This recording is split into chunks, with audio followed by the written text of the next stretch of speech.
Girls really make it hard for us guys. I mean, they wear these sexy clothes and everything, so what are we supposed to do? Guys, and maybe to a lesser degree girls, are visually stimulated. And that's okay and normal.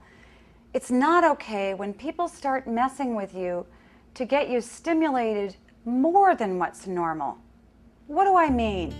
Girls are led to believe they're only beautiful if they wear sexy, revealing clothes. Many television programs and advertisements, magazines and movies want you sexually charged up because sex is a very powerful motivator. Bottom line, they're trying to manipulate you.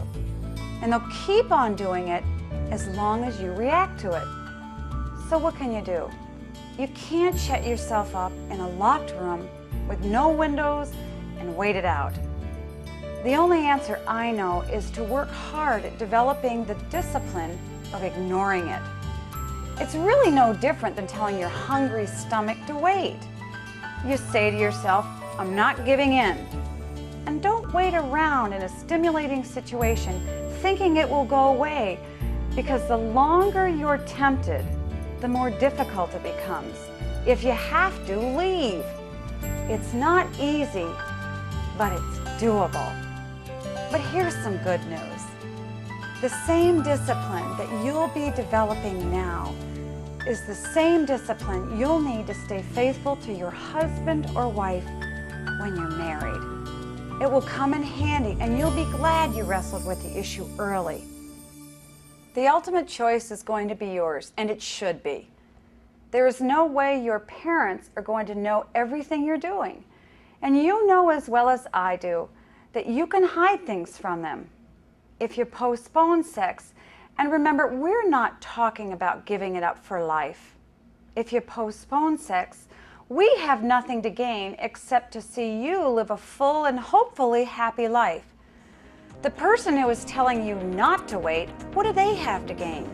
The use of your body for their sexual satisfaction. Their selfish motivation may end up giving you a disease that will ruin your life and possibly end it. It's not a difficult choice when you really think about it. Even if you've been sexually active, stop and make a decision to take care of yourself. Go to your doctor, tell him or her what you're worried about, and have them check you out. They'll help you if they discover a problem. The point is, you want to start fresh and not have the weight of wondering, do I have something hanging over your head? When I was 13, I'd found out I had early cervical cancer, and I was really scared and embarrassed. I had gone back 3 months later for a checkup, and they said it had gone away, so I felt a lot better. Till I talked to my dad, he had told me his friend had died 3 months after the doctor told her hers had gone away, so that made me scared again. And I had gone back when I was 14, and they had told me it had gotten worse. So I was really scared, and they told me not to worry, that I'd have to go through surgery and they'd take out a chunk of my cervix, but everything should be fine. So 7 months I had gone through surgery, and I still have to go for checkups every 6 months and have to worry about it coming back and if it would affect me later through pregnancies. Looking back, I wish I hadn't had sex with my boyfriend. I think we would have had a better relationship without sex, and I wouldn't have to worry. Now I am talking because I never knew about cervical cancer, and I don't want anyone else to get it. I never thought it would happen to me.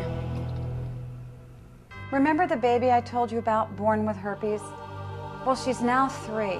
Yes, she's alive, but she struggles with seizures and severe mental handicaps. Her folks didn't have a lot of sexual partners in high school, just 1 or 2. I don't want herpes to ever be a part of your life, or HPV, or cervical cancer, or depression. Thea got HPV when she was a teenager, and now at 22, her doctor told her she has only a few months to live. She's dying from cervical cancer. So you say, I don't have to worry about cervical cancer. I'll just stick to oral sex.